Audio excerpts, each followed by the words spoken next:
everyone. Thank you for joining me with this week's Newsroom Weekly Review. I'm your host, Chella. I'm here every Friday at 4 p.m. If you subscribe now, you'll get the early release times. We discuss Middle East, U.S. financial news on reforms. With that being said, things have been moving quite fast over the last few months as elections are approaching in Iraq. Al Arabi News reports Financial Minister Ali Al-Wahi said Thursday that Iraq's recently resumed its talks with the IMF, International Monetary Fund, to obtain a loan of between $3 and $4 billion after earlier halting such efforts to secure liquidity. Talks between the IMF and Iraq began last year, aimed at the pandemic-related demand shock that caused oil prices to fall. But the discussions were postponed as energy markets and the country's foreign exchange reserves recovered. The government is now proactively looking forwards to help cover its budget deficit. Don't think we will reach an agreement with the International Monetary Funds before the end of this year, Alawi told reporters in Baghdad. With the October 10th national elections approaching, the government and parliament will be sublined. The Ministry of Finance started the draft budget 2022 with the assumption of oil prices at $50 a barrel, considering that the next level is not fixed. The Iraqi Minister of Finance announced that the 2022 budget, with the ministry began preparing a few days ago, we will have reformed dimensions as it differs from the previous budget and reflects the reality of Iraq's obligations. He explains that the ministry will seek to submit the new budget to Parliament before early Parliament elections, scheduled for October, adding that it will be a reform budget, but it may be politically difficult. The ministry is likely hinting at the difficulties of passing the new budget due to high value of deficit in it. As happened in the previous budget, it is proposed 2021 budget bill, which the government submitted to Parliament. The value of the deficit was estimated at $49 billion. However, that despite made up the difference between canceling debts and dues from the state, especially dues from Iran gas and oil and other payments for infrastructure. The value of the deficit in the 2021 budget, as approved by Parliament, amounted to $19.8 billion compared to $23.1 billion in 2019. Knowing that Iraq did not approve the 2022 budget due to political tensions, the total value of revenues in 2021 budget amounted to $69.9 billion, calculated based on the exports of crude oil on the basis of price of $45 per barrel and exports rate of 3,250,000 barrels per day. As for the value of 2021's budget, it amounted to $89.7 billion, about 30% lower than the last year's budget approved in 2019. The Ministry of Finance explained that the price of barrel in the new budget will be $50, which is an adjustable figure. However, the value of the barrel of oil in the market is currently much higher.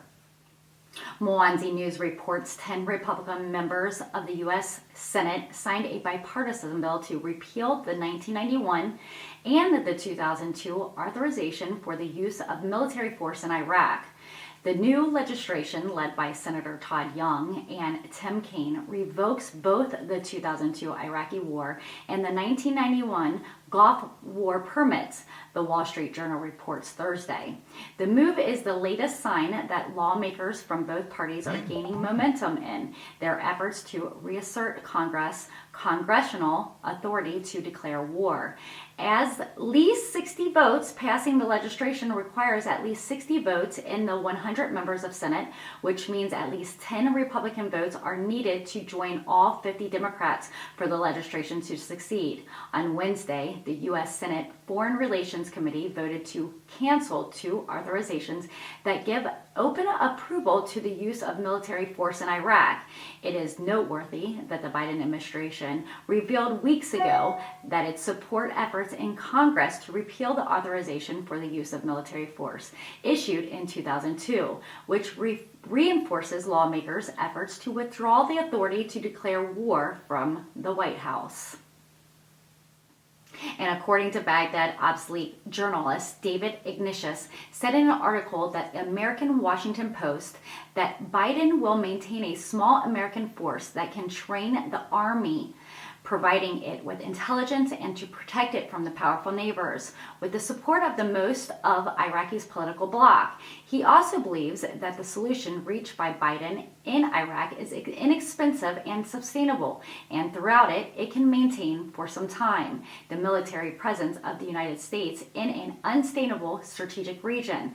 The writer believes that Biden found in Iraq Prime Minister Mustafa al-Kazemi a smarter partner as he visited Washington last week and reached a series of agreements that would link Iraq to a stronger relations with the Arab neighbors, with Europe and the United States without causing a rupture with Iran. Ignatius explained that al-Kazemi visited center on what he called a strategic partnership with Washington, which requires the United States to withdraw its remaining combat forces from Iraq while retaining a large force that can assist in the training, intelligence sharing, and other support activities.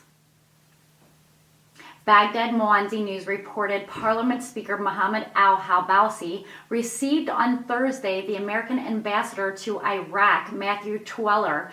During the meeting, they discussed bilateral relations development in the political situations in Iraq and the file of early parliament elections, as well as the importance of the outcome of strategic dialogue between the two countries and support for the Iraqi achieving development and stability and a number of issues of common interest.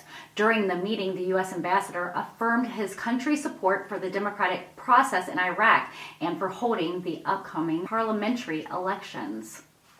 In addition, Baghdad Mwanzi News stated that the United States has extended for 4 months the exemption period granted to Iraq from sanctions related to dealing with Iran, which Baghdad relies on imports, electricity, and gas, which began last week. An Iraqi official told the AFP on Wednesday, under the new exemption given by Joe Biden administration, Iraq will be able to continue importing electricity and gas from its eastern neighbors for an additional 4 months. That is until the beginning of next December. As the Iraqi official explained to the AFP, preferring to remain anonymous, while Iraq is under the verge of parliamentary elections early October 10th, the duration of this exemption is equal to the last granted by the Joe Biden's administration in early April, which is the longest period allowed by U.S. law.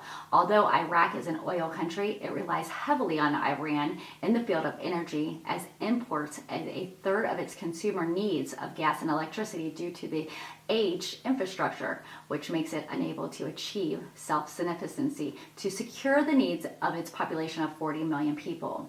You've been watching Newsroom Weekly Review, your Middle East entertainment news. Don't forget to subscribe for early release times and share this video with your friends. I'm here every Friday at 4 p.m. Eastern Standard Time, 1 p.m. Pacific. That's it for this week. Thank you everyone again for joining me. Take care. Make sure you join us Fridays, 4 p.m. with Newsroom Updates with Chella Smith, Entertainment News. And don't forget us on Sundays for What's Cooking in the Kitchen. You can also find us behind the scenes 24/7 on Snapchat.